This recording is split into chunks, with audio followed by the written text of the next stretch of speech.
In this video, I'm going to share with you on how to calm an angry child. In other words, managing those nasty meltdowns that we all so much very love. Not really.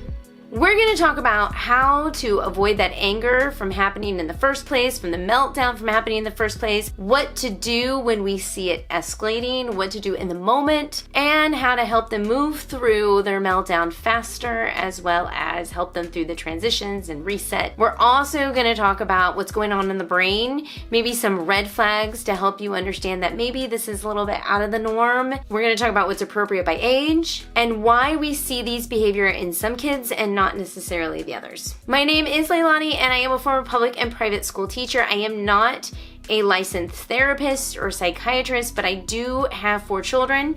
I have worked with kids with ADHD, and my youngest daughter does have Down syndrome and does have some of these things that happen. I also taught middle school, so there's that. Now, I don't really care what you call it. You can call it anger, you can call it meltdown, blowing a fit, stomping your feet, slamming the door, nasty attitude, any of that, but it's all pretty much the same thing and comes from the same place. Anger for kids and for adults is a form of communication, and if we can see that first and foremost, that is a form of communication, we've already won half the battle. Your kid is trying to tell you something that they cannot explain with words, so they're showing it to you. Something is happening deep inside of them, something real, something emotional. They have feelings, there are thoughts going on. It's real. And in the moment, they may not have the tools to express those things, and they may not have the ability to access those tools to express those things in the moment. And of course, when they're angry, it's obviously triggered that fight or flight mode, and they're in the moment. They can't make good decisions sometimes. A lot of kids want to be independent. They want to be independent from you, independent from others, and they like to push their boundaries. And when they push them to the point where they get stopped and they don't get their way, sometimes the explosion happens. And each stage through development, childhood development, there's going to be some pushing of boundaries, and that's completely and utterly normal. I mean, I get angry a lot of the times, and that's completely normal. But there's a difference between getting angry and just getting angry all the time where it's uncontrollable. When a child or a person cannot regulate their emotions and they're seeing them last for a long period of time, or they're having them like 2, 3, 4, 5 times a day, that's a red flag. Now, all behaviors are a result of your developmental level. You know, the more mature you are, the better behaved you are, and you can use those coping mechanisms, those tools to help calm you down when you do get angry. And you're not gonna see the meltdowns and the temper tantrums as much. But if somebody is less mature and their developmental age is lower, you're gonna see the frequency go up and the longevity go up. And that usually happens because there's gaps in their development. Now, the gaps can happen from trauma that has occurred in someone's life. Maybe they had something happen right when a developmental stage was being worked on and it just the gap never got filled. Or it could be a learning disability. It could be ADHD. It could be autism. It could be anxiety disorder. Any of that kind of stuff. Or it could be just modeling after their parents, because sometimes they don't develop in a certain area because they're modeling after their parents. That's not a fun one to think about, though, but it happens. The point is that behavior is directly related to development. The more mature we are, the more our development is. The more immature we are, the more gaps we have and less development has occurred in our life. They may know that it's okay not to hit their sister, but when they're in that moment, they can't self-regulate and they do it anyway. Thinking and memorizing is very different from doing. So let's talk a little bit about development and age. So I put together this chart. I'm gonna stick it up on the screen and we're just gonna kind of run through it. From the 2 to 3 year old age, you're gonna see a push for independence, and you may see some meltdowns 2 to 3 times a day, and that's pretty normal. That's pretty normal. When you get to the 4 and 5 year olds, you're gonna see the concept of right and wrong. Meltdown a couple times a week and shorter. The duration's gonna be a lot shorter. Then when you get to the age 6 and 7, this is when they're going to get a sense of apologizing. They feel sorry for what they did. And there's an awareness of other people's feelings. So as a result of that, they're going to have a lot more regulating happening. There's no physical behaviors, there's no lashing out. They feel bad. with their bad behaviors. 8 to 9-year-olds, they're much more mature and grown up, and they're more private with their emotions. So when they get angry, they may actually separate themselves from you or from the person, go to their room, be angry in that moment, do what they need to do, calm down, and when they're done, they come back out. Or maybe they're having a bad day and you know they're having a bad day and you're like, hey, what's going on? They're like, no, I'm fine. Or they may go in a corner and cry, those little things. It's this idea of being more private with their emotions. They're still there. The anger never leaves through any of these stages. It's always there. It's just how they are handling these things. Now, I'm going to be honest. It's normal to be angry. It's how you respond to your anger is what shows your maturity or immaturity. And as a mom, I think it's pretty commonly known that there are moments where we lose our anger and we yell and lash out. It's really hard, and it could be that there are some developmental gaps in your life and some immaturity. I hate saying that word. It could be applicable to ourselves as well as our kids. That was just a little side note to think about. Now, the same is true at 10 and 11 years old. You're just going to see it getting better. You're going to see it getting more private. The longevity is going to shorten, and the amount of times is going to decrease because they are going to know how to handle these emotions better. However, when they're 12 and 13, it just goes out the window. Like, just hormones happen and it just goes out the window. So we're just going to skip that age because I have a whole nother video on that. I'm going to stick an iCard up here and put a link down below about middle school years. So now at the age 14 to 15, it's all about their friends. It's all about prioritizing time with their friends. They're a lot more aware of how they act in public. You're going to not see so many shutdowns. You're going to see more regulating, and it just gets better and better from there to the point where you're not going to see that lashing out anger. Now that is in a typical child. If you're having a teenager that lashes out in anger, that is a red flag, and you need to be aware of that. There's lots of physical exercises and activities that you can do with them. Let's talk about going through the anger buildup in the moment and helping them get out of it as a parent. Before the anger meltdown, your preparation or prevention. So first and foremost, whenever anyone trips into this meltdown phase, you're going from calm to crazy, fight or flight mode.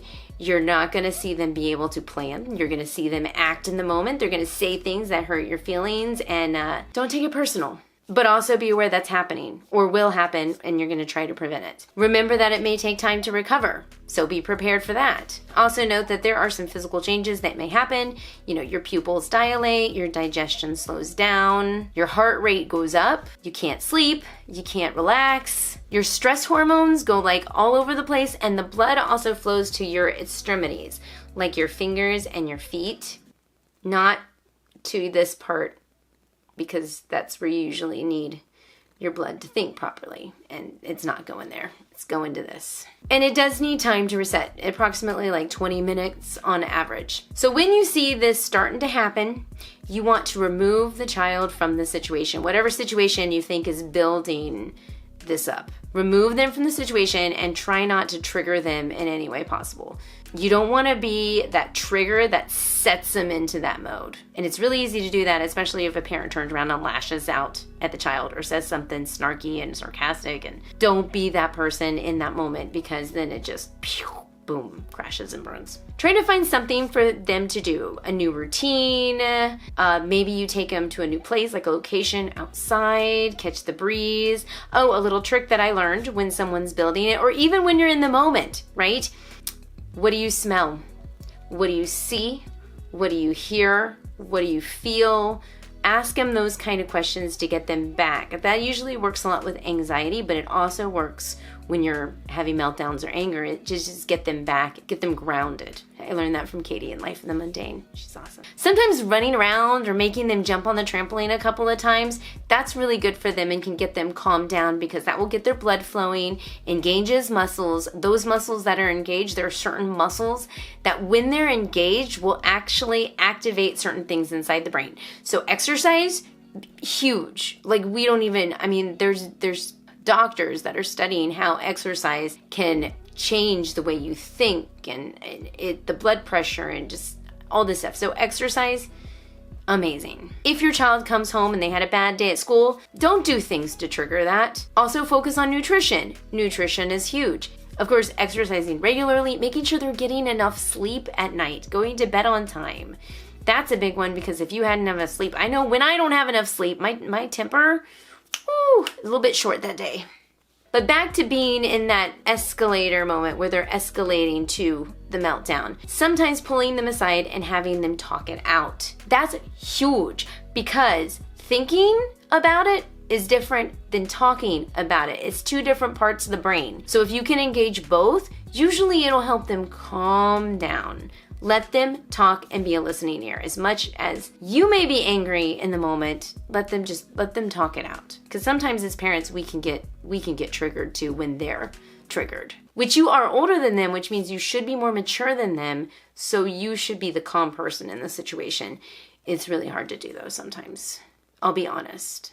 Another thing to always keep in mind is set your expectation on their developmental age and not on their actual age. Some kids may be 15 and developmentally they may be 5. So set your expectations to that 5-year-old developmental age. It'll make your life easier, and you will avoid saying things that you will regret later because you have expectations set at that level. And don't tell them that either, because that can be a trigger. As tempting as it is to tell them that they're acting like a 5-year-old, we've all done it. Don't do that, but we've all done it.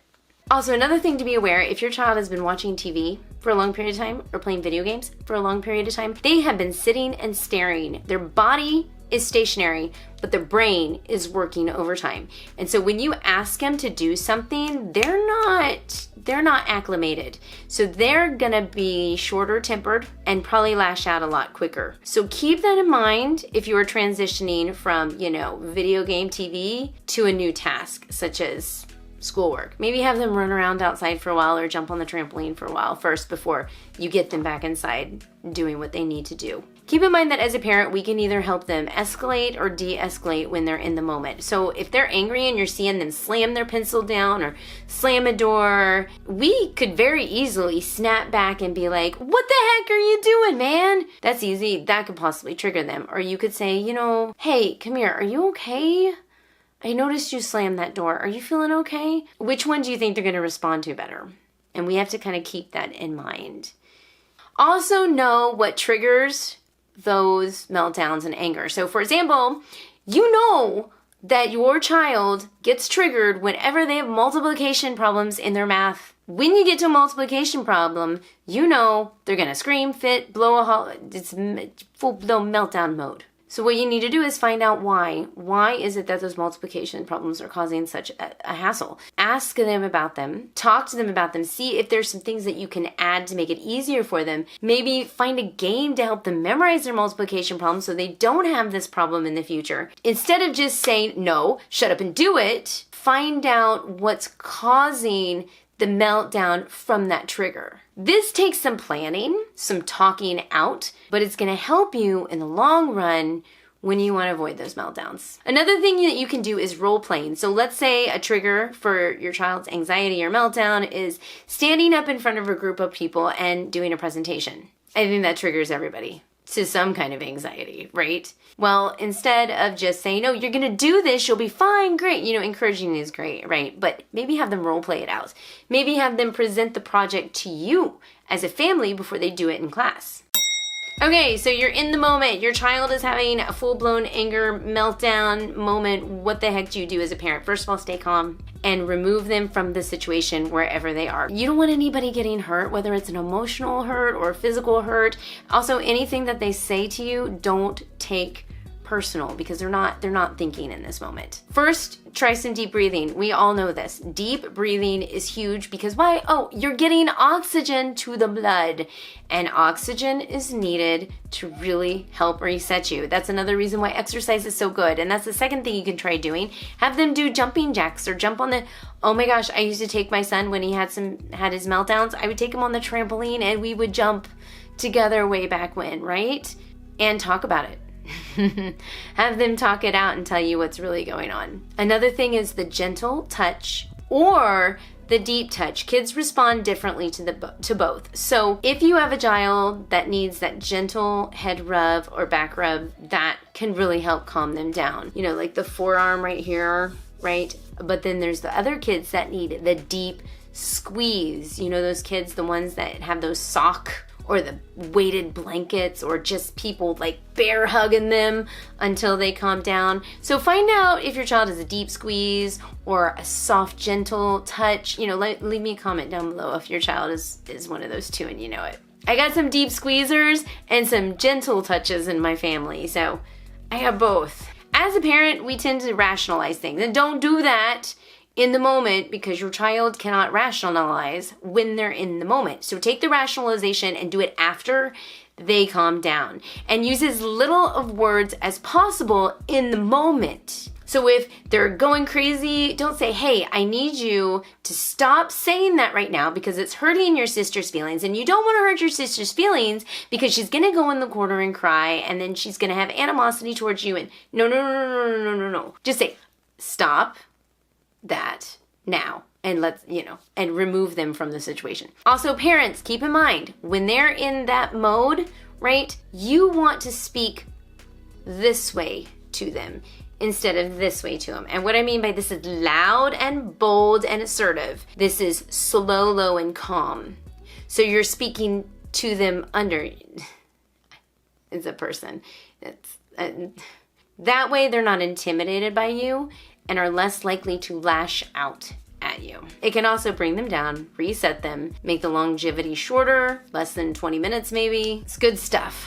Sometimes turning off distractions is something that you have to do. Maybe the TV's on and there's music, or there's a fan that's clicking really loud. Shut those things off, even bright lights. Some of those things can be a distraction and trigger kids. And remember, during this time, your goal, once again, not to rationalize, but to get them through this fight or flight mode. Just get them through it and show them the tools and techniques, model it to them so that they know how to take ownership of it and do it themselves. Always, once again, remember that this anger and meltdown is a form of communication. Watch them, learn from them, learn what's too much for them, learn their triggers. Also acknowledge what they feel is real. It's okay to be angry, it's okay to be sad, and this is a real feeling, and I hear you. I love learning about this stuff and sharing it with you, and I hope that you guys got a lot out of this video. Let me know also in the comments below, and I will stick some links around my face now at the end of the video of some other videos that might interest you on similar topics. And until then, I will see you in our next video. Bye!